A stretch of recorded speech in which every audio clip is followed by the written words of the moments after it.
Hey, Rob.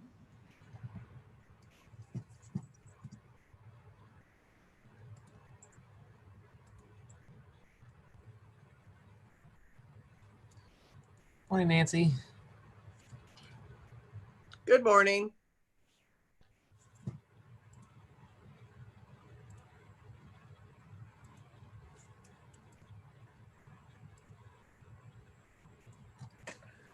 I had a couple of alumni reach out to me and asked for the link, so I passed it on to them. Oh, great. Thank you so much.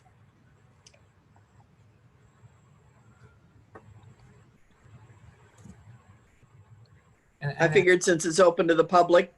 Yeah, why not? Absolutely. Are you making the 8-week blocks? How you liking that? I'm not minding it too much at all, but I only have one class. Okay, gotcha. So, but I have found that my students are either doing it and kicking it, or they're not doing anything. There's no middle ground this year. There hardly is any. And it's, I'm strictly online. Right. So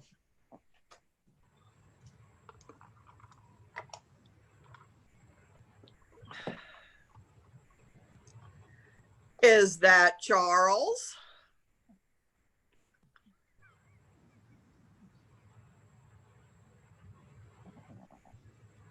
I think he may be muted there. Let's see. There we go. He is. There he is. See, how are we doing? We're doing good. I am so glad you were able to do this with us. You have been you've been my favorite educational briefing every January with my students. And I'm glad we were able to get you to come to campus and even remotely to give our students some better information about religion and the relationship between the religion and the government. Yes. I enjoy having the student groups. It's so different not having people actually here. I actually came in last night and did one for Candler Div School in middle school in Atlanta, and it was just it was different. Making it happen, but it's a little different. So y'all let me. You can hear me well? Everything's okay with the sound, and as far as seeing me, we're good. That's great. We're good. Good. And you can see the board. It's maybe a little glare there. Can you read everything that's on the white? It looks good. Okay, let's do it. I can, but you say you can? I can. Okay, good. All right, let me close these doors in here.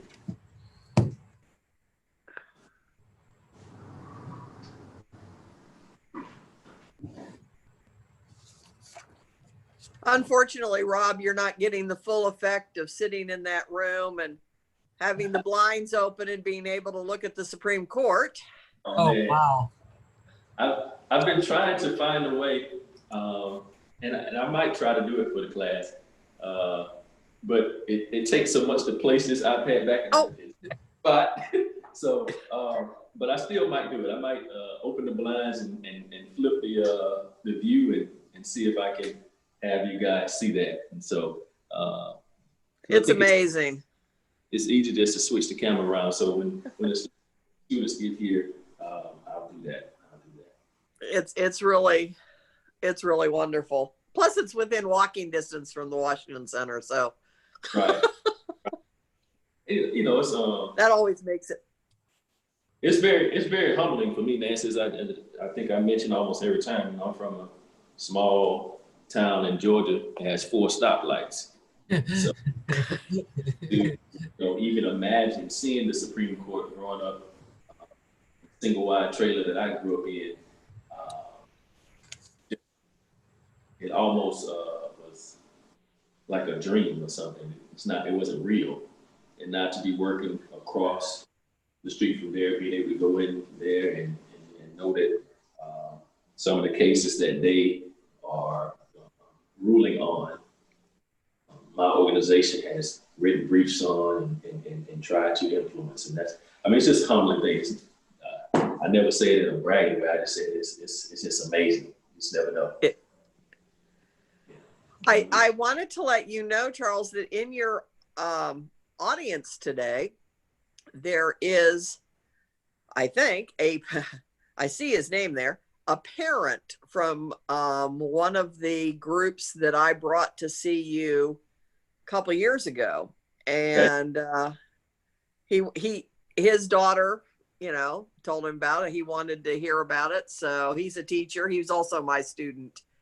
All right. Not just his daughter, but he and his wife were also my students.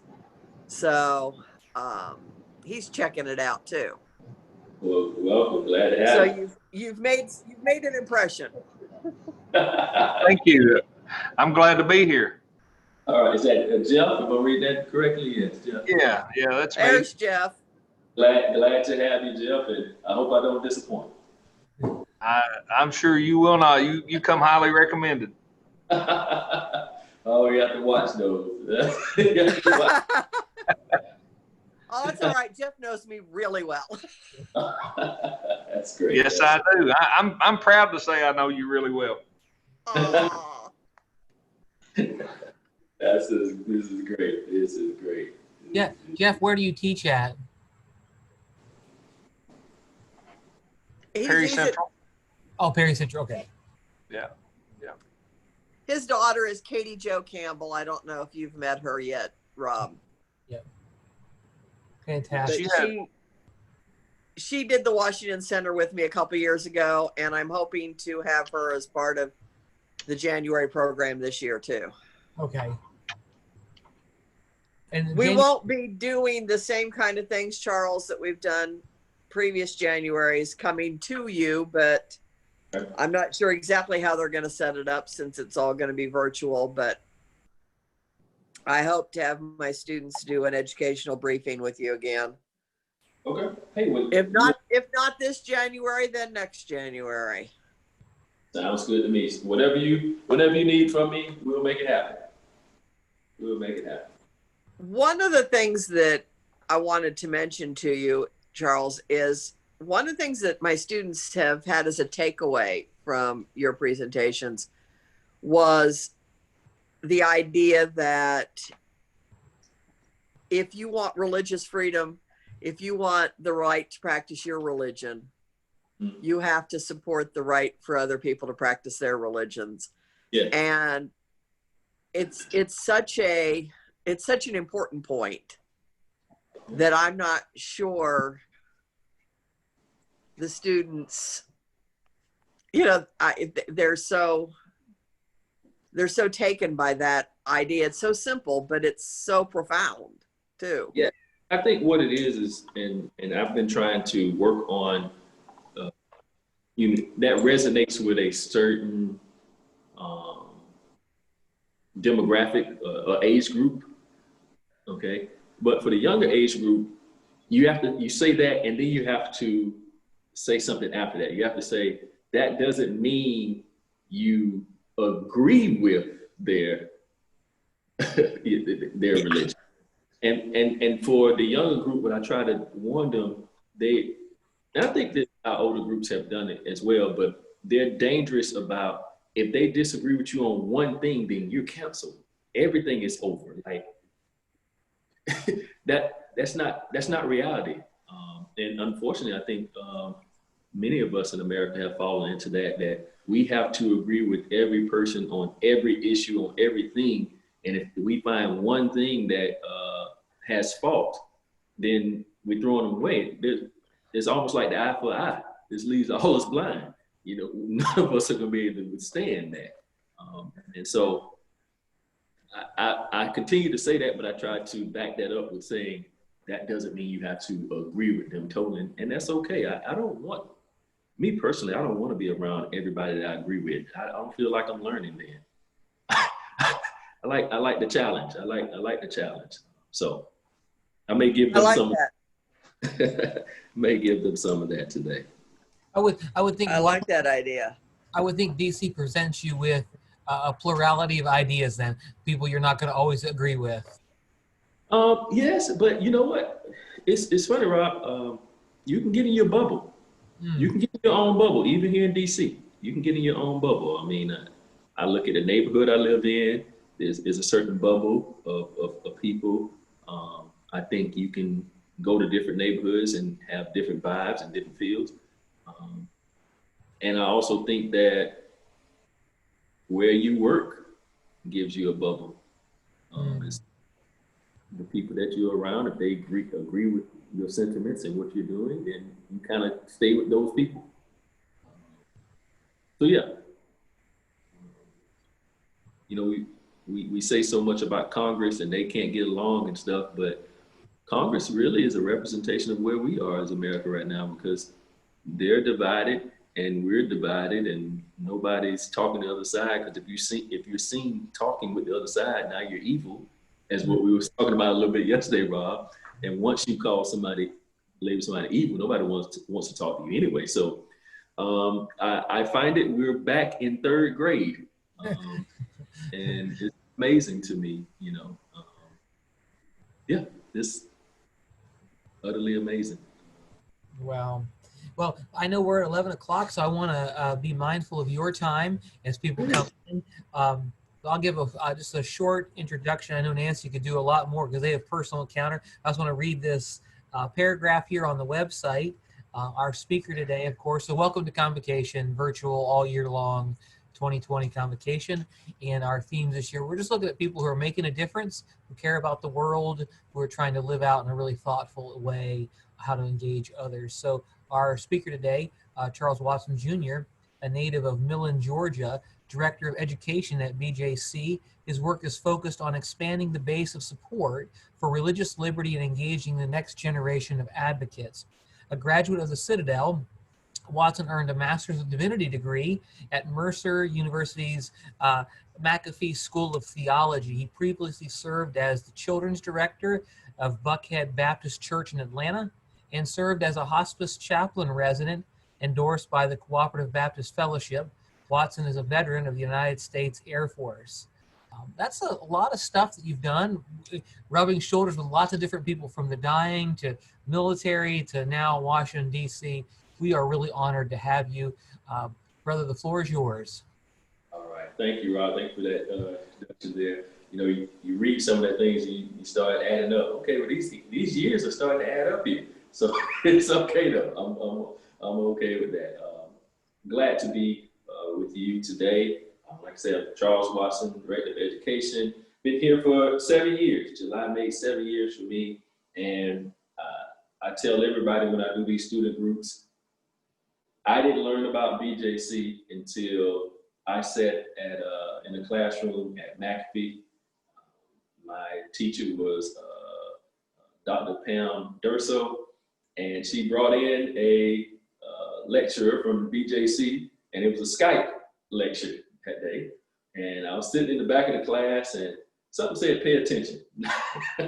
And I was paying attention, and General Counsel Holly Holden just was asking questions, telling us about BJC, and I just continued to raise my hand, asking questions. Wait a minute, you're Baptist? Never heard of you. What, you do this? What is it? And so the BJC actually had a position open when I graduated seminary, and I applied for that job. And Holly was the first person to interview me, and she remembered that I was the one in the back of the class asking questions. So I always tell the student groups or anybody that come to a presentation, I literally got a job by paying attention in class. So I'm not saying I'm offering somebody a job today, but you never know what can happen. But I'm glad to be with you today. So BJC, we just went through a not a name change, but we just revamped everything. BJC still stands for Baptist Joint Committee for Religious Liberty, but it's just easier to say BJC now. We still are faith, freedom for all, and we do mean all right? So we're in Washington, D.C. We have to be upfront and honest. Where does the money come from? All right. So we have national and state bodies that support us, but we also have funding from churches and individuals. Now, if you were here with me today, I would send around a collection plate so we can take up some money for everybody, but sorry, we're not. No, we wouldn't do that. But yes, our funding comes from churches, individuals, and different nonprofit bodies that are supporting bodies of the BJC. One thing that's missing out of all of this, can anybody tell me what it is? We're going to participate a little bit as we go this. One thing that's missing.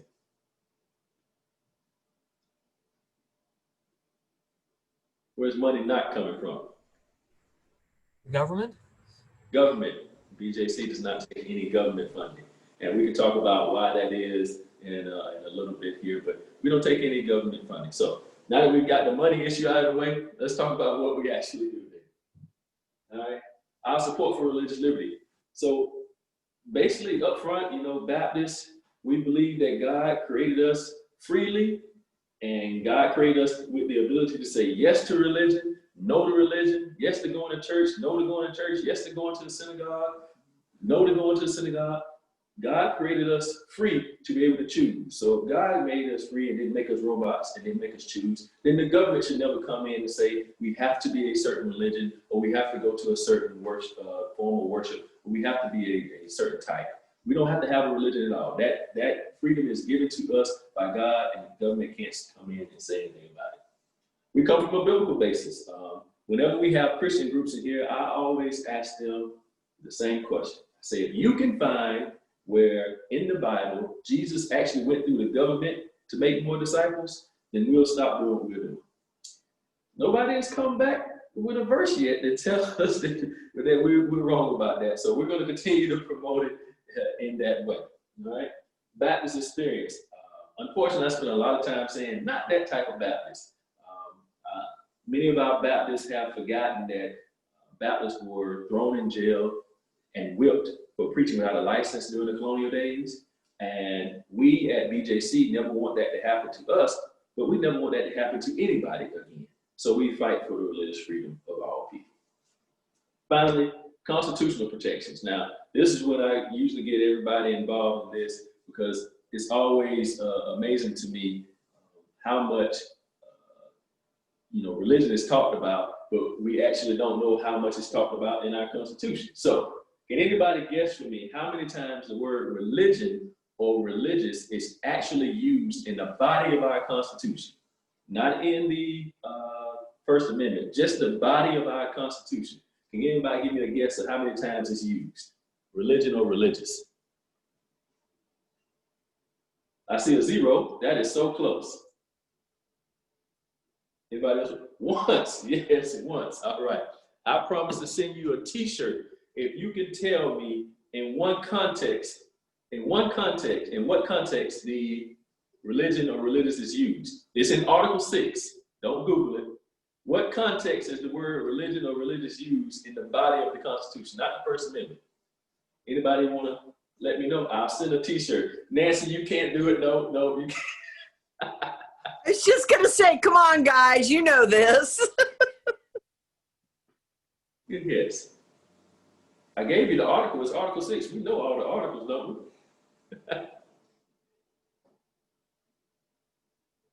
It's all right. I didn't know it either. So let's see what it is. But no religious test should ever be required as a qualification for any public office in the United States. Now, this is where I usually am very candid. I'm African-American male. There are many things that the founding fathers or founding framers did that I don't agree with, but I think they got this part right, okay? They said, no matter what, you can vote or be on the ballot at for a public office here. Now, how many of us have heard that the United States is a Christian nation? Many of us heard that before, all right? And so I always point to this when people say the United States is a Christian nation. If we were actually trying to form a Christian nation, the first thing we would do is say, nobody but Christians could actually represent us in our government. But I find the framers actually did the total opposite. They said anybody. Now, we can be Christian as far as the people can be Christian and demographically, but our government and our laws are not a theocracy. We are a democracy. There is no God in our government as far as our laws, all right? So that's always a point that I always not people. So that's where religion is used in the body of the Constitution, but religion is also used in the First Amendment, right? So there's 5 freedoms in the First Amendment. Yes, this is the last time I'm gonna actually participate in this way. Can we get the 5 freedoms that are listed in the First Amendment? I've given you one already, religion. So let's go religion. What else? Speech. Speech, yes. Go, Nancy. What's that? Press, assembly. Press. Give me a second. I can't abbreviate assembly. Might get in trouble here. Assemble. I might have called that a joke. And then the last one. Give you a little hint. Usually you assemble to do the last thing that you want to do. Oh, you're on mute. You say something? Come on. I want to say protest, but that's not the proper term. It's petition. Protest or petition. Yep. Congrats. Good. Petition. So you Yeah, petition. We're not a lying organization. It's religion, speech, press, assemble, and petition. Here's the ironic thing about this. Anybody see this word right here? Peaceably assemble. It's a lot going on in the world. That's in there. But for me, it's ironic because the first protest that started America was not peaceful. It was the Boston Tea Party. So, I mean, that's another subject. But those are the 5 there. All right. But at the BJC, we focus in on the first 16 words of the First Amendment. And it says, Congress shall make no law respecting the establishment of religion or prohibiting the free exercise thereof. Now, I'm not a lawyer, but I work with some great lawyers here, and they've told me that this 16-word phrase is broken up into 2 clauses. One is the no establishment clause, and 2 is the free exercise clause. This is where I'm missing having you in here with me, because I would have somebody stand up and demonstrate this with me, but we're going to try to make it work as best we can virtually. Can anybody tell me what no establishment means?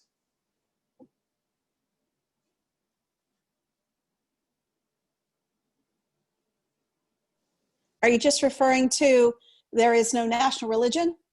No national religion, yep. Okay. No state religion.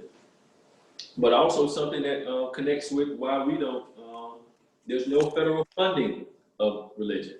Now, we're going to talk about that a little bit because it may go into some voucher things when we talk about that. But there's no federal funding of religion. But it also means the government can't favor one religion over another religion.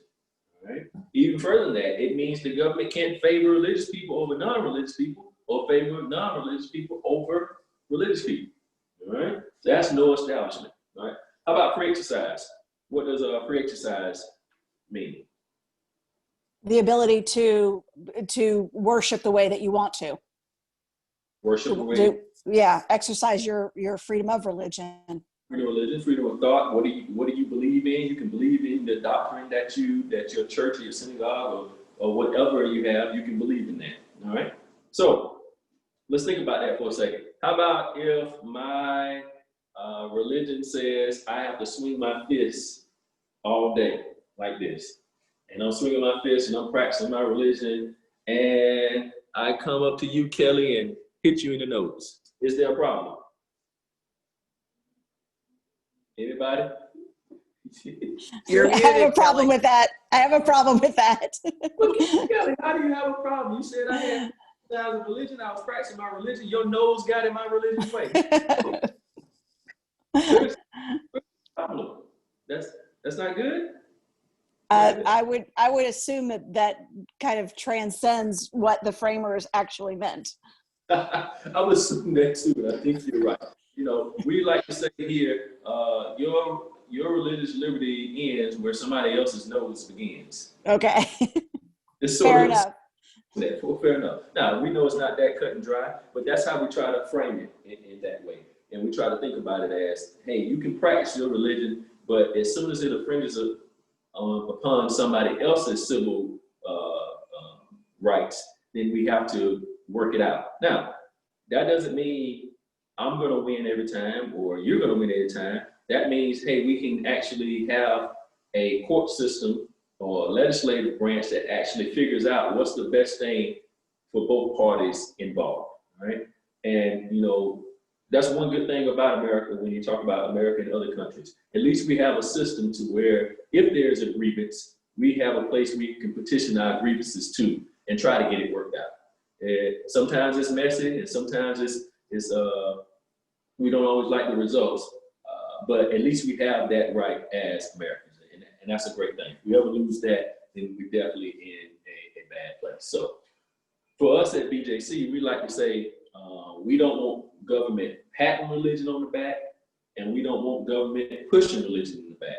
We want government to be neutral to religion, but also protect the citizens as religion may come into play in everyday life of what we do.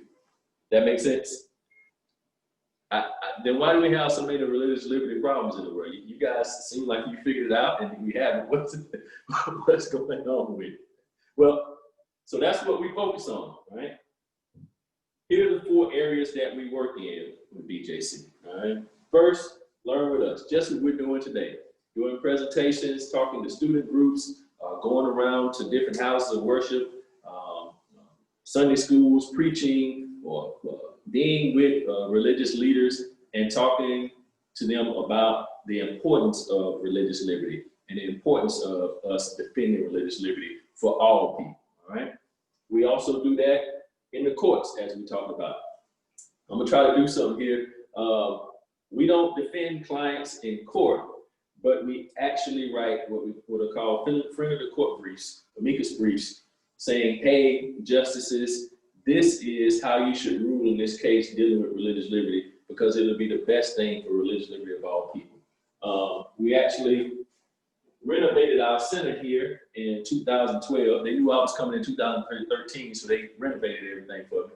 I like to say that, but it's not the truth. But when we renovated things, Justice Breyer actually came over to our facility. He told us, hey, we read your briefs, continue to do it what you're doing.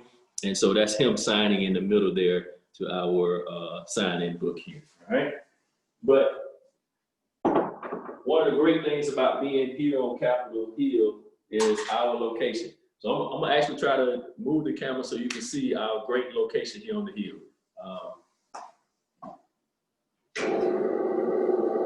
Let's see if I can make this happen here.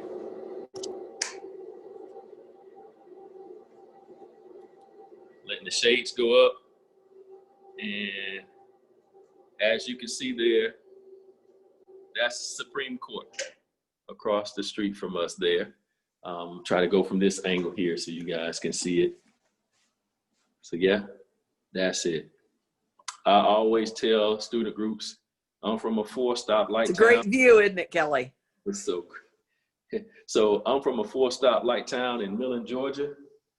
And to even think that I would be even this close to the Supreme Court is still amazing to me, and I don't take it for granted. But I want to be able to show you guys that that view, because I think it's just a beautiful part of that. All right, are we good back in the same place? Let me put the shades down so it's not a glare.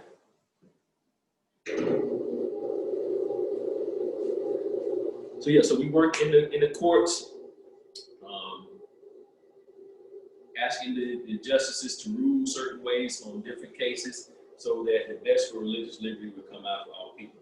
But we also do that in Congress, at the state level, at the federal level, saying, hey, this bill that the Congress is actually going over is good for religious liberty of all people, or it's bad for religious liberty of all people. And that's when we reach out to people to make a difference. So you guys are a part of us now. If things are going on in your jurisdiction or your state, and you feel like you need to know how to actually vote on it or how to actually reach out to your representative. You can call us. We're an educational organization. You can call us and say, hey, this bill is coming through the state. What do you guys think about it? We can give you our opinion on it. You can go make your decision. It'll go make a difference in the way you want to be for that bill or be against that bill, all right? And so we use you guys as liaisons as we reach out through that, all right? So those are the 4 areas that we do our work. But another part of our work is actually just the education. We have a high school essay contest that we do every year. This year, the contest actually asks high school juniors and seniors to write a letter to their representative saying what they felt about the "In God We Trust" bills that were going around in states where the "In God We Trust" was being put in prominent areas in high schools and in schools. And so we asked the students, how do they think that fits with religious liberty of all and faith freedom for all? And then they have to back their stuff up with sources and give examples. So that was the question this year. We got a great response from our high school juniors and seniors across the nation. We have an internship program here at BJC. Usually we have 2 interns each semester. Usually they are college students or just graduates of college. And they come in and they're able to be with us through the spring, the summer, or the fall. We actually have a virtual intern this fall. It's first ever in BJC, but it's a lot of first evers going on now because of what's going on across the nation. And then we have our fellows program. Our fellows program is for individuals that are from 25 to 40 years old that want to be closer to the BJC, have a connection.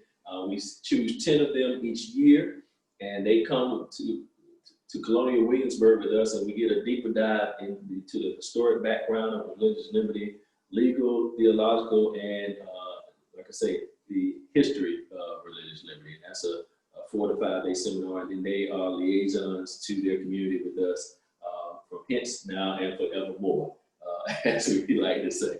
And then we also, again, do other programs as far as coming around to churches and being in speaking engagements. And one of the things we love to do is just sit down with people and actually talk issues out, actually see what's going on, not at a level where it's just, oh, we're talking all this legal stuff. But no, how do we put these things into real life scenarios and then talk through them so we can understand each other and fight for religious liberty of all? One of the things that we stand for here at BJC is that it's almost like the golden rule of religious liberty. To do unto others as you would have them do unto you. We do that with religious liberty, and we say it in this form. If you don't want anybody harming your religion, you shouldn't harm somebody else's religion. If you wouldn't want anybody helping and funding somebody else's religion, you shouldn't ask the government to help and fund your religion, right? If you kind of keep those things together, then you'll do pretty good. And we were talking before everybody got on, one of the things we try to say is, you have to, in order to have true religious liberty, you have to make sure everybody has the same rights as you. I always tell people there's no such thing as a second-class citizen, and that's not a statement on immigration at all. We're just talking about in the religious liberty form. If you're a citizen of the United States, you have the same, all of us have the same rights, and that right goes to religion too. So if I want rights for my religion, I have to protect the rights of other people's religion.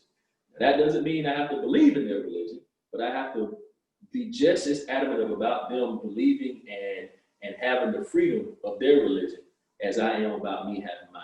Because if you start taking away theirs, eventually somebody's going to take away yours. Right? So freedom of religion is not a selfish thing.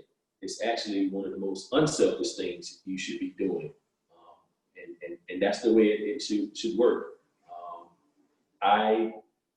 Not to get too biblical on you, but I kind of see religious liberty as the least of these.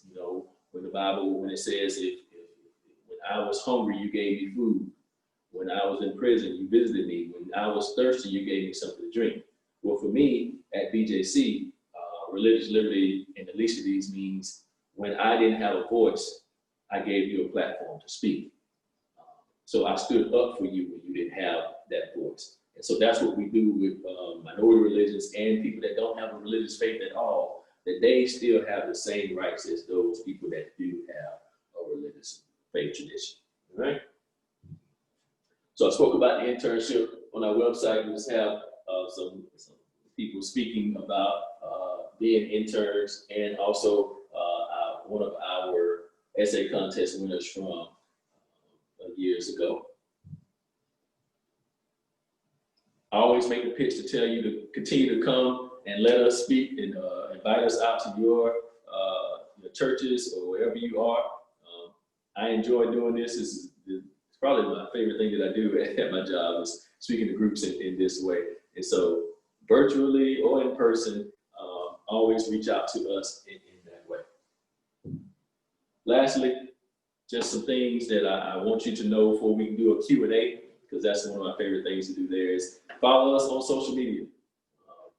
On Twitter, we're BJC on the Hill. On Instagram, we're also BJC on the Hill. And Facebook is /religious liberty. All right, follow us. We have resources all over those places. And our website, bjconline.org, where you can find everything you want to know about us, all the briefs that we've written for the Supreme Court, any stances we've taken on religious liberty issues, all of those resources are there. The last promotion that I'm going to put out before I open up for questions for everybody is we have a podcast. The podcast is called Respecting Religion. We have episodes on there. Took a little break. We're going to come back here in the fall, but one of the biggest things that we did with that podcast was our push for Christians against Christian nationalism. And that is an issue that we've taken up in the last year or so that says in order to be a good American, you have to be a Christian, and in order to be a Christian, you have to be an American. We fight against that.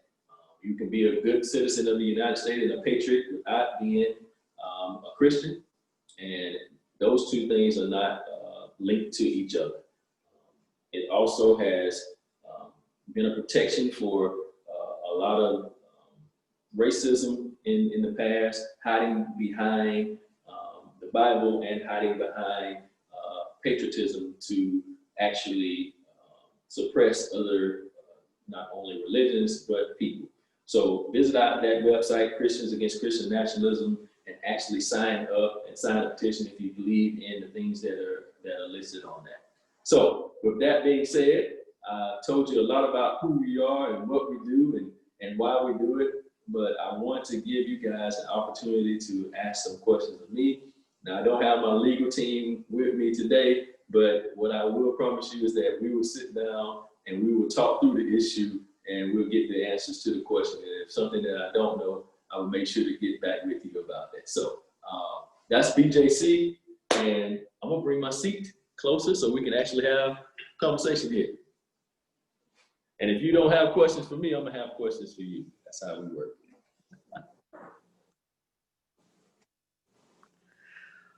One of the things, Charles, that you mentioned was that BJC does a lot of amicus briefs. And I was wondering if you could mention some of the very recent amicus briefs. I realize you're not the lawyer, but some of the more recent briefs that you've done to give the students an idea of some of the things that are currently ongoing.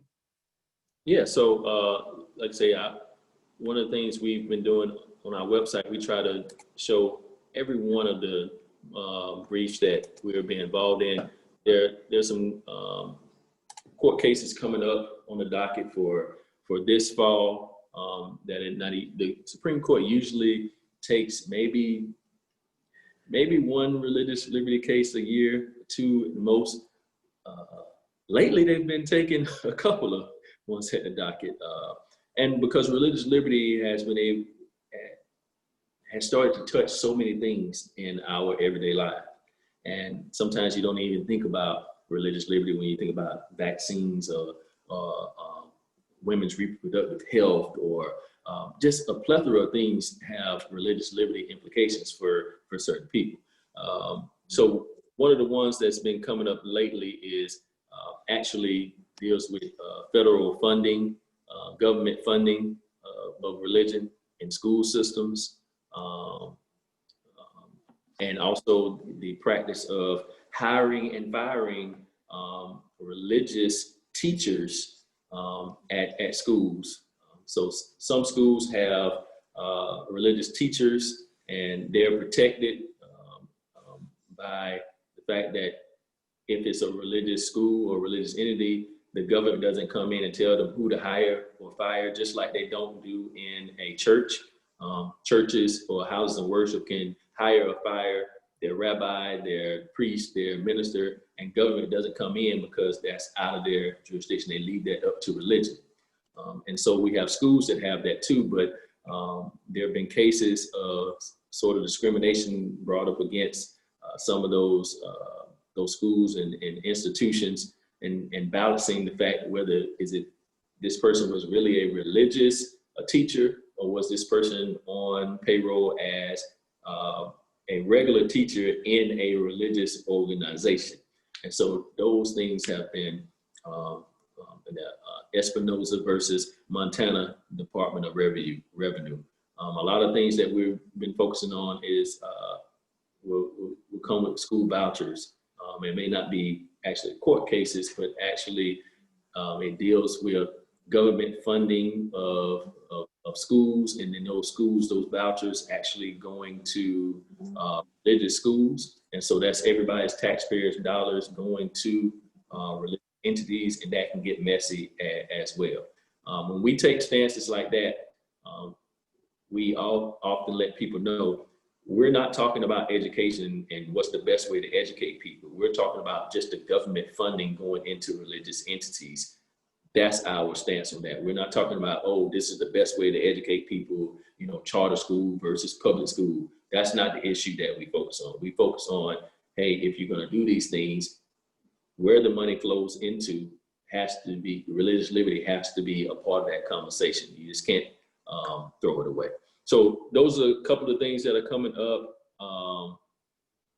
Let me see, it's one, actually foster care, non-discrimination, where the easiest way to say is that foster care is sometimes a state entity.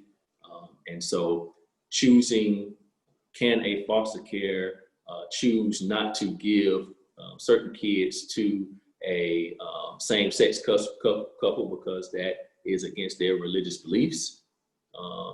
And how far does that go? Especially if that foster care service is taking government funding to even stay open. Can it now discriminate even though it's using government funding? And I will say this in the best lawyer way I can say it. When I use the word discrimination, discrimination can mean discrimination as we think about it, but discrimination in the law is a totally different word. So I try to be careful when I use discrimination, not saying in a negative light, but I should say that freedom of choice, whether they can choose to give the services to certain people based on their religious beliefs, and how far they can go when that is outside of somebody's religious beliefs. So those are the couple of things that's coming up. Like I say, religious liberty it touches on so many aspects of our lives.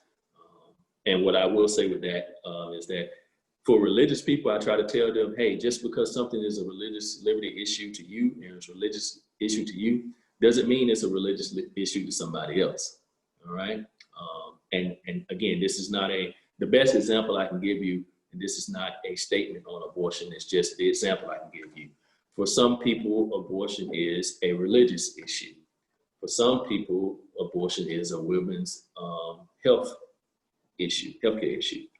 Both sides can be right on that. And both sides have to be able to say, okay, this may be where the issue is with me, but with somebody else, the issue is this. And just, we try to come to that in a respectful form, but I try to warn religious people, just because something is religious to you doesn't mean it's religious to somebody else. And those that are not religious, I try to warn them, hey, just because you don't have a religion and it doesn't mean something to you, doesn't mean this isn't a core issue for people that do believe in have a faith tradition. Neither one I'm saying is right or wrong.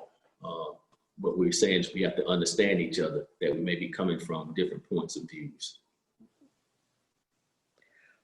One of the things that I think has been very interesting, I've taken students to visit you for several years now, and you've mentioned often the various cases.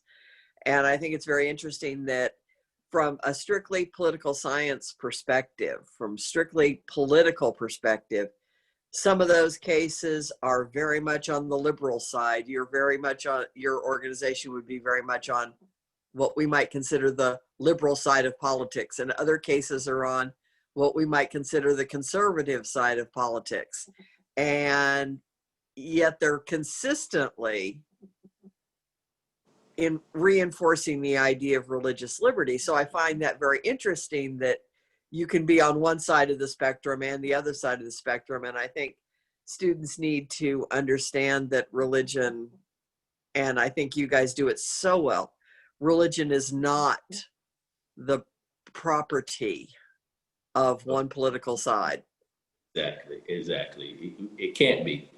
We won't allow it to be. We're neither Republican or Democrat. We work with both sides, as long as they're protecting religious liberty for all people. And when they don't, we're not with them. And when they do, we are. We actually do that, not even just politically.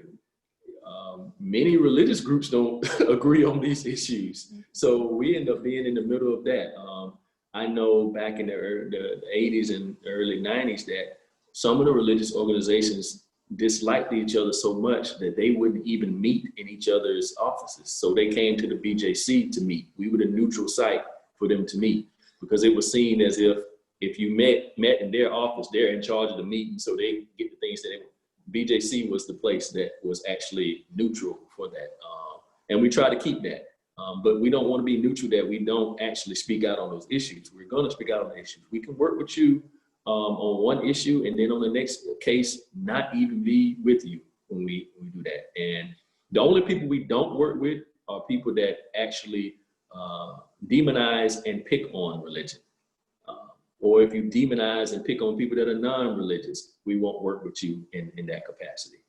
So that's how we try to keep our good name.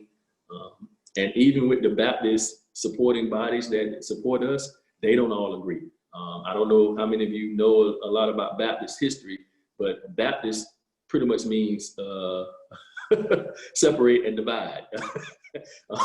Because there's no hierarchy.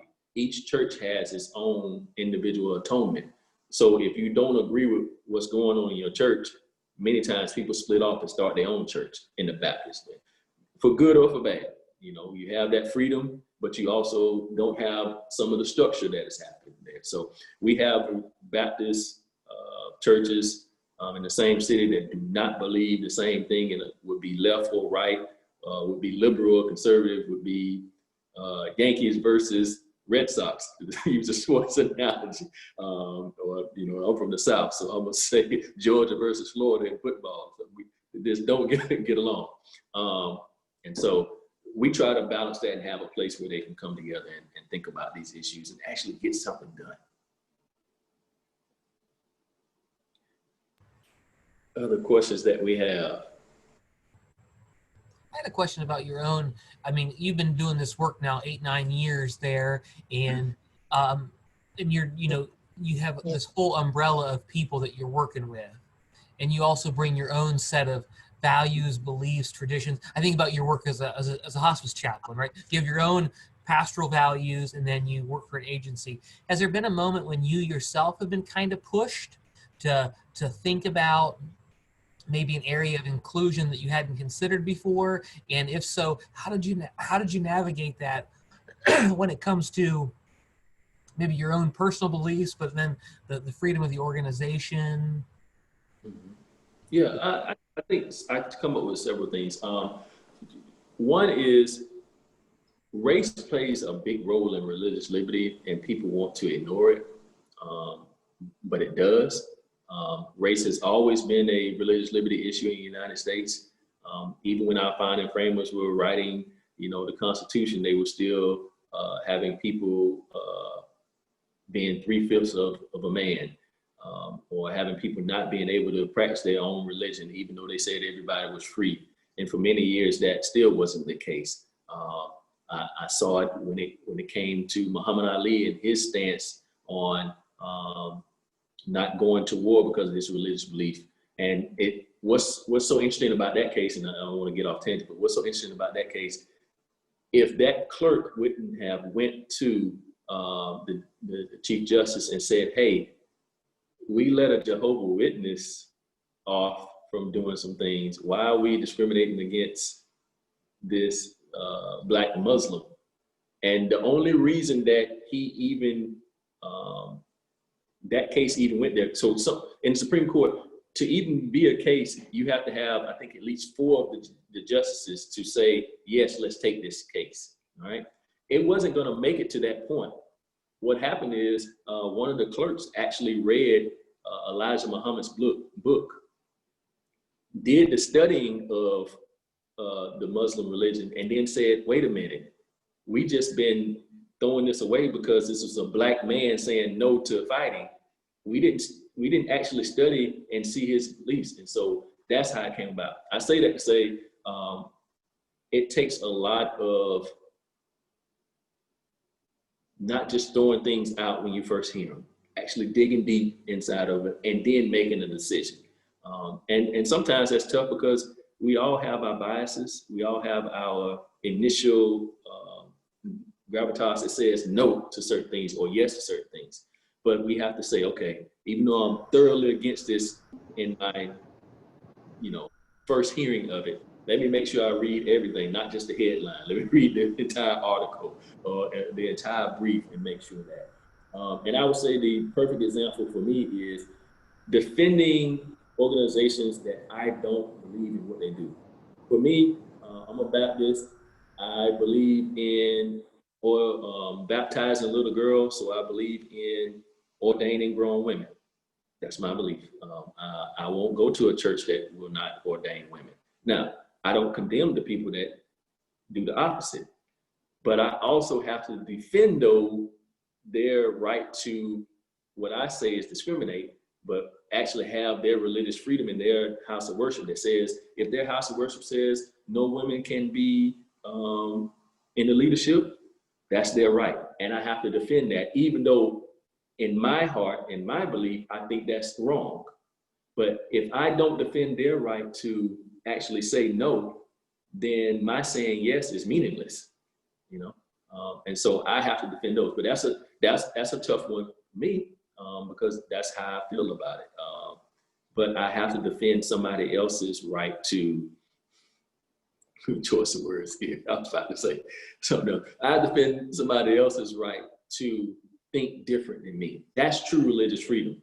Religious freedom isn't, oh, I'm gonna fight for you only if you think like me. Religious freedom is, I'm fighting for you even though I vehemently disagree with you. Just like Westboro Baptist Church, defending them and their right to be able to protest. As a veteran, I have my things about war and just war, and those are my personal things. But giving them the freedom to protest at funerals, I will fight to the death of me to have them have their, what I think is ludicrous beliefs. But time I fight for them to get that right, and they go out there and they're at that funeral and yelling those derogatory things, I'm gonna go out to that funeral too, and I'm gonna make sure I'm sending love to those families so they hear love more than they hear the hate. And so it's hard to defend that sometimes because it's so against me, but that is their right to protest. That is their right to have their belief, as long as they're not hurting somebody. Now, the time they cross the line hurting somebody, I tell people sometimes I'm not that much of that turn the cheek Baptist anymore. You hit me, we gonna again, that's different. That's a different subject from now. But that's how it's tough for me. So, but I have to think through it and actually know that religious really means not fighting this way, fighting for things that I don't. As long as they're not hurting somebody. And I'll say this real quickly. The reason I can say it's not hurting somebody is because if let's just say a woman is a part of that church and that church doesn't ordain women, that woman doesn't have to stay in that church or that house of worship. They can leave and go somewhere else, all right? Now, if we were talking about Walmart, that'd be a different thing. You know what I'm saying? Your job is this and they're discriminating against your job. That's a whole different subject. No, that can't happen at Walmart. That can happen in a house of worship. And sometimes that's a difficult thing to separate. That's very helpful. Thank you so much. Maybe one last question before we go. I know we're at the 11:45 hour, so any last questions or comments? I mean, I can be here 12 if you need me, but yeah, any questions? I just want to comment on how profound it is what you just said, that, you know, you're willing to defend Westboro, which I think an awful lot of us would be not willing to stick our necks out for them. Defend their right in what they're doing. Defend their right. Exactly. That's what I meant. I'm not necessarily defending their, and that's an important idea, that you're not defending their beliefs necessarily. You're defending their right to have their beliefs. Correct. And I think that is incredibly profound, because we just, as Americans in the past several years, we just don't think that way. We don't think about defending other people's rights. We think of, I don't know, converting people to our beliefs. And I think that was incredibly profound, Charles. Well, I think what Nancy said is right. It's we're very selfish. You know, we're always right, and it shouldn't make a difference if somebody's doing something hateful, like for instance Westboro. It's very easy to condemn them for their actions without digging deeper, like you mentioned, and saying it's not so much about how they're expressing themselves, but the right that they have to do so. And it doesn't sit well, I know, with most of us, because we know the difference between right and wrong. And for a lot of us, it is a very black and white situation. So I appreciate the fact that you've kind of introduced me to more of the gray areas. Like I said, I can hate what they do without taking away their ability to do it. Right, and so fast, and it's tough for me. I'm an African American male. I'm raised in Georgia, and you know, you might not think this has a connection to it, but to me, it does. I'm raised in Georgia. We had segregated proms. I graduated high school in 1999. I was homecoming king, and my best friend, who was white and Filipino, was homecoming king. I still hadn't figured out how that works. We had our first school prom till 2002, and when that happened, the European American students didn't come. You know, they still had their own separate prom. So when it comes to these issues, when you talk about race, when you're actually hurting people, hard to defend. And I won't defend when you're hurting people. Freedom is defending somebody's stupidity as well, as long as that stupidity doesn't hurt people. Some of the stuff I do want to change, and it's a thin line, because let's use race for a second. Hopefully I can bring religion back into it. Those same people that have those racist thoughts in their heads and beliefs, they're on jury duty. You know? So I still want to try to, you know, convert or change that heart or enlighten them in some sort of way, because I know if they take that mindset into jury duty, then somebody that looks like me might not get a fair shot. Right. So when it comes to religious stuff in that manner, I have to think through, okay, I'm defending their right to do this, but where is it that they may be in a spot where it's going to hurt somebody, and try to be in front of that before it happens, even though I'm defending their right to, for lack of a better word, think silly about a idea, their theology may be off. So it is a tough thing.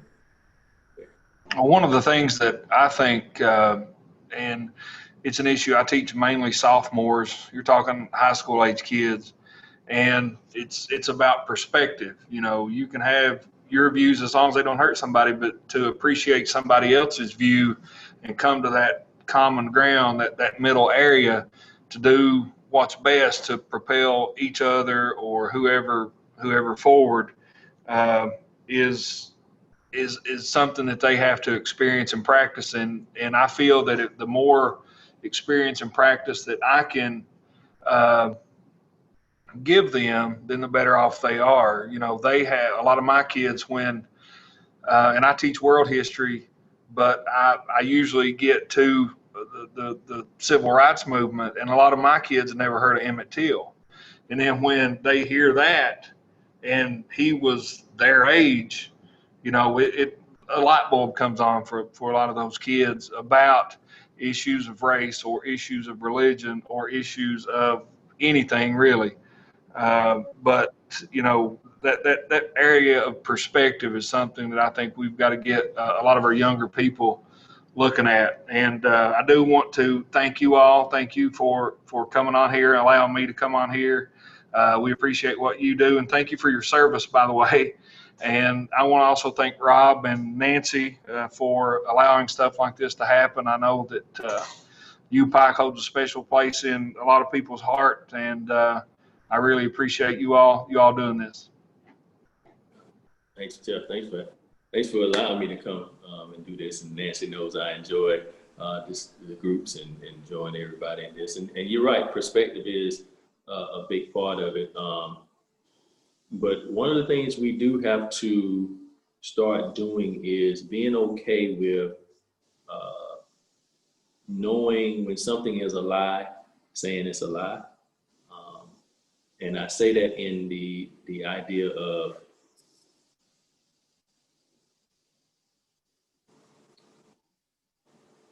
if we want America to be this ideal place that we dreamed of it, America is an idea. It's not a flag. It's not an anthem. It's not and again, I'm showing who I am in this, but understanding that we're trying to get America to a good place, and we have to be honest about all of what it is. And religion has played a part in that, because the idea of, and this is theology, and this is so much to think through. This is not BJC. This is just me putting things out there for us to think through. The idea of manifest destiny has been a religious thought that has perpetuated a lot of the, what I call original sins of America. And the idea that God wanted, you know, a certain people to come and take a land from a certain people and then use free labor from other certain people to build up the land. And now this is why America is great. Now, America is great because of the people and the diversity and the religious diversity that's in America. And if we lose that and try to make everybody the same, we lose what America is. And so religious liberty is a part of that. Religious liberty is bringing that idea together that all of us have a value in this American system. And if somebody can't voice their grievance against any part of the system, what you're trying to say is you're really not part of the family. As I close like this: when my brother and I can talk about my mom, but Jeff, you come in there trying to talk about my mom. We're gonna have some problems. That's problems. So, but that's because Jeff, you're not part of the family, correct? And so I look at that as America too. If I can't chastise America or be critical of America, then what you're really telling me is, Charles, you're not American. You're not a part of the family if I can't talk about it. I can still love something and still try to hold it to a certain level. And so that's the idea of freedom that we want to push. That's the idea of religion. Liberty that we want to push, that, hey, when this religious group is wrong about something, we can call them to the floor. When my religious group is wrong about something, we call them. When people of no religious faith are wrong about something, we often call each other to the floor, because we're all Americans and we have to have the same rights as each other. And religious liberty is no different from that. That's really exceptional, Charles. I really appreciate your ministry, your life. I know one thing for sure is that we want to make sure that we see you with a U-Pike shirt on and in Pikeville, Kentucky at some point to be rubbing shoulders with our students for sure. I just really admire the delicate balance of neutrality so you can speak truth to power. I think that is such an important thing that you do, and doing good work, living out your theology there. So thank you so much for your time. And even that view of the Supreme Court, Nancy had talked about it, but now I also see it with my eyes, and that's beautiful. So thanks so much for your time. We greatly appreciate it. And for all who came today, bless you on that. This is recorded, so we'll get it out also to the classes that wanted to use it. All right. Well, thank you. Thank you, Charles. Thank you. And we'll definitely try to tag you, Pike, on some social media. Is it okay if I take a picture here of us? Thanks, Charles. It's nice to see you again. I want to make sure, make sure I can actually give permission to do that before I do it. So I might see this up on our website. So, wait a minute, I need to do it where you can't see me taking the picture. There. 1, 2, 3. 1, 2, 3. All right. I think I got us. You might see that on the website, on our social media, but follow us on the social media. Thank you again, Nancy. Thank you, Rob. Thank you, Charles. Thank you, Charles. Hope to see you here soon. Let's make it happen. All right. All right. Bye. Bye-bye. Bye.